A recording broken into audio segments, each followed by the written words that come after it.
Through has gone Dumas already, and he's got a fair old lead, unless he's got a mechanical coming his way or some other unfortunate incident. He looks like he's away with this one at the minute, but the battle for second place is three-way, possibly four-way if Johnson manages to get up there with the big American as well. Oh, locked up.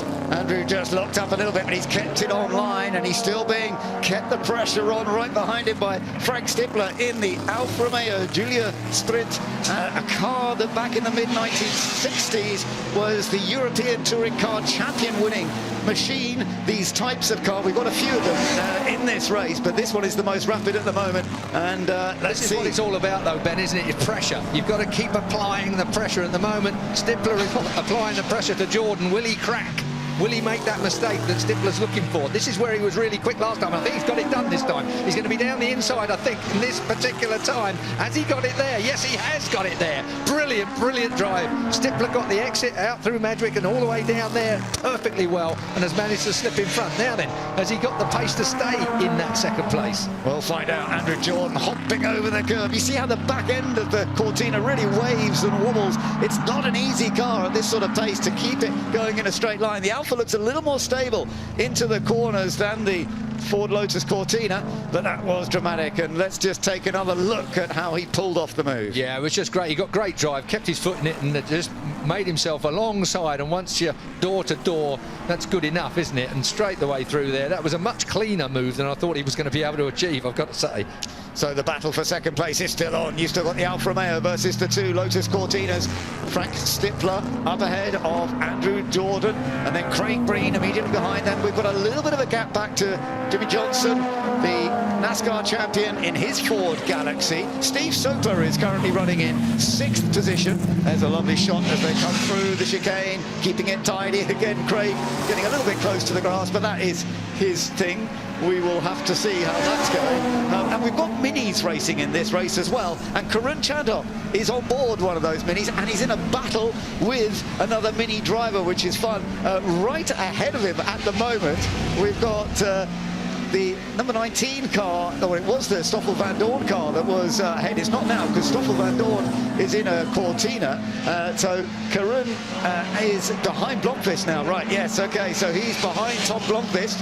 There is Karun in the number 7 car, and he is behind Tom Blomqvist. Let's have a look at what it is to drive the Mini. He's looking reasonably relaxed. It belies his mental state, I'm sure, because really it's been hectic everywhere out on this racetrack, at every place on this racetrack. He needs more power. Frustration, clearly. though. He feels, yeah, maybe it is a bit slow in a straight line or something going on.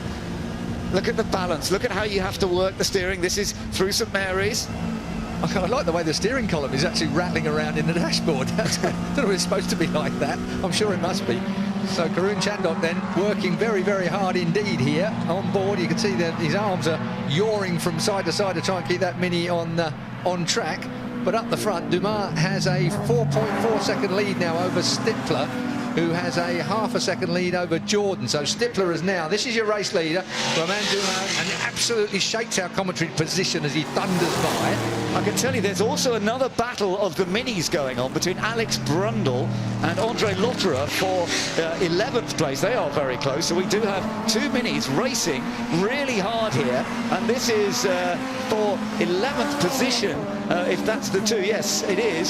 So Alex Brundle and Andre Lotterer having this tremendous, and Lotterer's just on this lap got in front, so that is Andre Lotterer in the pale blue Mini, and then behind him now is Alex Brundle in the Mini that he's sharing with Bill Solis this weekend. That's Bill's car, and Alex had been in front, but now he's got to find a bit more pace again to try and get back ahead of Andre Lotterer. Well, you've got to say, Ben, that maybe getting into these cars, having practiced in other cars today, this is his first go back in the Mini. The configuration, the change, where you've got to make your mind up where you're going to be and what you're going to do, he's going to look different. He's got that sorted out perfectly. Down the inside. He managed to find that amount of pace. No, that was impressive, wasn't it? Yes, indeed. Got past Andre Lotterer, and they're being attacked by David Brabham behind in the Mark II Jaguar. So you've got, again, you know, whatever driver we mention, they're all pretty much star drivers in this race. Well, they are all star drivers. They won't be in it otherwise. And it's impressive to see Alex Brundle, Andre Lotterer, and not far behind David Brabham in a very different kind of car, the Jaguar Mark II. that when British Saloon Car Championship was the battle in the 1960s, often these cars will be fighting.